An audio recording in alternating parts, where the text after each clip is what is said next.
I don't know about you, but I've been reminded this week of one of my favorite Muppet movies, The Muppet Treasure Island. And one of my favorite scenes and songs, and I'm usually not a big fan of musical songs anyway, was the moment about the middle of the movie when there was suddenly no wind. The boat was stuck in the middle of the ocean with nothing going on. And they were all laying there looking despondent. And one of the sailors finally got up and said, "I've got cabin fever." And another one leans up and goes, "I've got it too." And then ensues this song of hilarity about cabin fever, going insane, feeling frustrated because you're stuck in a place and you can't do anything about it. And what are you going to do? That sums up a lot of what I think most of us are feeling right now with life. I call it the COVID cabin fever. Say that 5 times fast. It's to the point where I'm finding myself getting irrationally irritated by little things here and there that normally don't bug me. Or I find myself spinning off in frustrated assumptions about the world, or feeling like things are worse than they are, or feeling helpless in the face of all the things that are going wrong in the world, and feeling like, oh, if I could just get out, if I could just go do something, if I could just be able to wave a magic wand and somehow magically cure all the ills in the world, if I could solve the problems, if I could take away everyone's hurt, if we could just have a day where we all felt good. Anybody resonating with that? I'm seeing a lot of nodding heads.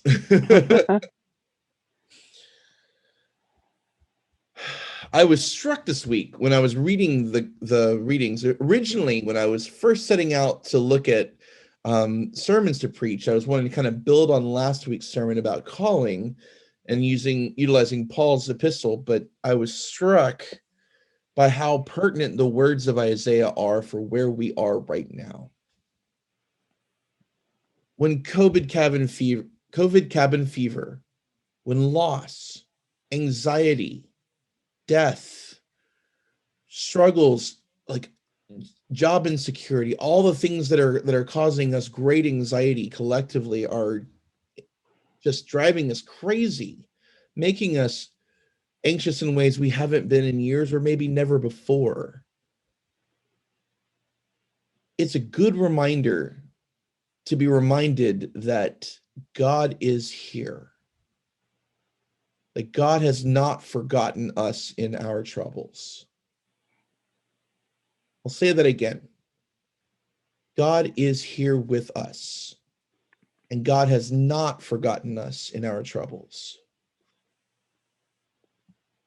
The people that the prophet Isaiah was speaking to were dealing with an even more despondent situation than we're in right now, and that is not to belittle where we are. But the idea that you have been taken over by a foreign occupier. They've destroyed everything you hold dear, taken most of your people captive, led them away, and you're not even sure if your God is real anymore. And you feel like God has forgotten you. That is what Isaiah is addressing to the people of Israel who are in exile, or people who are remnants left over trying to make the best of the life that they're in. God has not forgotten you, he says. God is here. God is the one who doesn't forget even one of his own. What is it like to rest in that knowledge? That even when the strongest are weary, that we will renew our strength in God. Even the young will grow weary. Even the most in shape will faint. Someday even Tom Brady will retire. The reality is that none of us is able to endure this on our own strengths, in our own power, by ourselves. And that life is often filled with injustice, unfairness. The world is not as it should be. The kingdom of heaven is not the reigning framework of the world that we live in.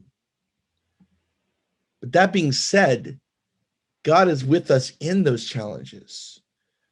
I wish that God could just miracle away all the suffering in the world, but that's not how it works. But God does give us strength. So what does it mean to have God as a source of our renewed energy? It reminds us that we need to get out of ourselves. We need to talk to other people. One of the phrases I learned in seminary was don't spin out. In other words, get stuck in your own storyline in your head, having arguments with yourself or other people, especially when more often than not, what you think the other person is going to say in a conversation is very different from where they actually are. I know I've had that happen to me recently a few times. To stop and slow down and take stock in that.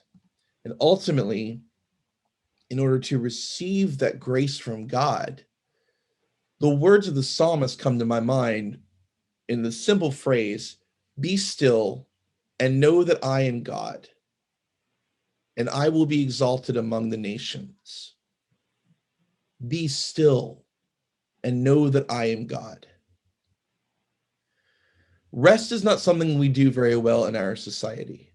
Sabbath is certainly not something that we do well in our society.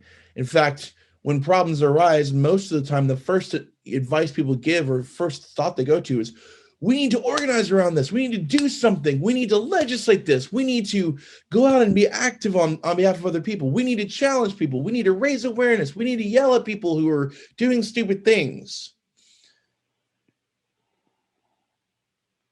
But to be still, to know that God is God and that we are beloved children of God, and that in the worst of our suffering, in the worst of our anxiety, everything from being stir crazy for not being able to go back to school, to not being able to travel, to be losing loved ones, to be limited in our capacity to live our normal lives because of fear of the virus, to not be able to hug and care for one another in the ways that we want to because we can't get close in proximity.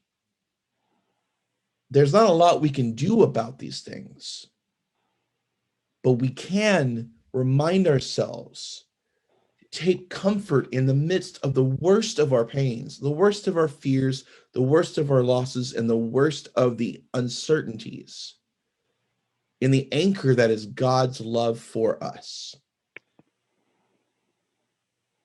Sometimes it takes resting, just being, and slowing down, and letting go of the need to try to fix everything in our lives, and allow God and God's grace to infuse us with strength, comfort, and room to yell, room to scream, room to yell at God and say, how dare you do this? How dare you allow this to happen?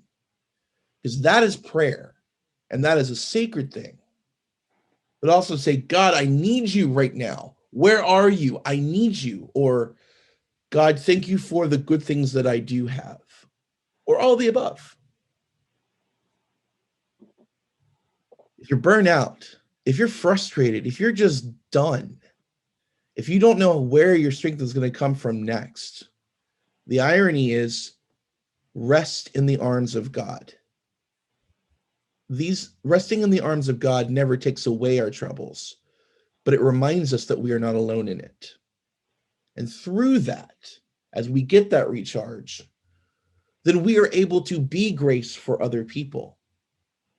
The vulnerability that is required to trust in God also requires that we allow ourselves to be transformed by God's love so that we can be vulnerable with one another and give space for vulnerability to others so that we can carry each other as God's body in the world, so that the kingdom of heaven may not be the reigning way that the world works, but at least within our own lives as individuals and as a parish, we can carry each other and be God's loving arms for one another.